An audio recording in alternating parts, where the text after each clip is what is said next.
प्रश्न पूछा गया है कि जीवन में समझ के ना होने के कारण ही एक सही दृष्टिकोण नहीं मिल पाता, जिस वजह से अधिकतर समस्याएं पैदा होती हैं। तो क्या ध्यान से समझ विकसित हो सकती है?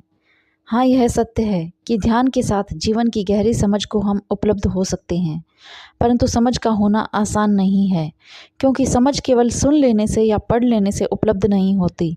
क्योंकि समझ को भी जीवन में अगर पैदा करना हो तो पहले उसका आधार बनाना पड़ता है, अर्थात उसके बीज के लिए भूमि देनी पड़ती है। क्योंकि बीज में पूरी संभावना है कि वह वृक्ष हो जाए, लेकिन अगर बीज को ही जमीन में न डालें तो वह वृक्ष न हो पाएगा।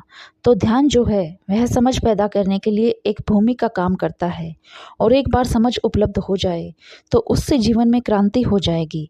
लेकिन यह बात याद रहे कि समझ का बीज ध्यान के बिना फूटेगा नहीं, परंतु इस भ्रम में मत रहना कि सिर्फ संतों ज्ञानियों को सुन लेने से ही समझ आप में पैदा हो जाएगी।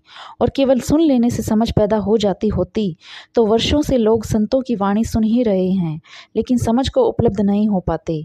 और उसका कारण है कि यह समझ बिना ध्यान के उपलब्ध होती ही नहीं। तो यह बात आप याद रखें कि ना तो सुनने से समझ पैदा हो सकती है और ना ही पढ़ने से समझ पैदा हो सकती है। समझ तो केवल ध्यान की भूमि में ही पैदा हो सकती है।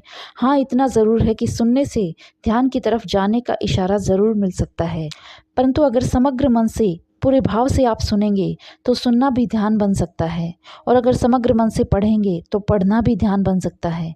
लेकिन ध्यान ज़रूरी है। ध्यान का अर्थ आप समझ लें। ध्यान का अर्थ है मन की ऐसी अवस्था जहाँ कोई तरंग नहीं है, बिल्कुल मौन की अवस्था।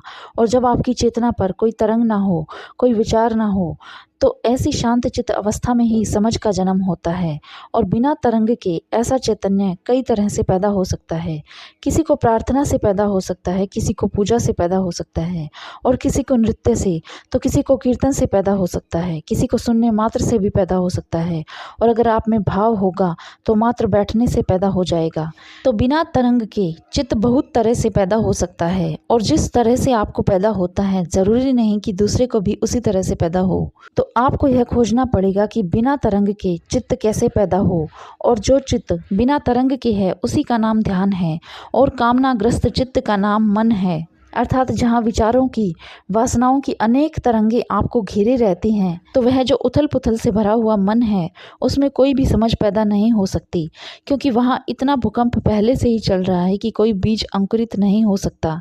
मन की ऐसी भूमि में तो अंकुरित होने के लिए अवसर ही नहीं है, और इसीलिए ध्यान पर इतना जोर है। और दूसरी महत्वपूर्ण बात आप ख्याल में रखें कि कोई भी दैनिक क्रिया करते वक्त अगर सिर्फ क्रिया ही की जाए और उसके संबंध में सोचा ना जाए तो भी ध्यान हो जाएगा। जैसे कि चलते वक्त अगर केवल चला जाए और कुछ भी मन में करने न दिया जाए तो ध्यान हो जाएगा। भोजन करते वक्त अगर भोजन ही किया जाए और मन में उसके संबंध में कोई चिंतन न किया जाए तो भोजन करना भी ध्यान हो जाएगा। अगर आप अपने 24 घंटे को ध्यान में बदल लेते हैं तो यह आपके लिए बहुत लाभकारी है, परंतु यह आपके लिए बहुत कठिन भी है, क्योंकि जीवन में हजार काम हैं, वासनाएं हैं, तो थोड़ा कठिन मालूम होगा। इसीलिए कम से कम 1 घंटे से शुरू करिए, परंतु 1 घंटा भी ध्यान करना मुश्किल होता है, तो 24 घंटे में तो ध्यान करना बहुत मुश्किल है। और जब ध्यान करने बैठोगे तब पता चलेगा कि एक क्षण को भी ध्यान हो जाए तो बहुत बड़ी बात है, क्योंकि मन चलता ही रहता है। तो उचित है कि 24 घंटे में से 1 घंटा अलग निकाल लें ध्यान के लिए और उसे ही अनुभव करें। जिस दिन 1 घंटे में आपको लगे कि वह सधने लगा है, बात घटने लगी है, तो इस अनुभव को 24 घंटे पर फैला दें, क्योंकि पहुंचना तो 24 घंटे पर ही है।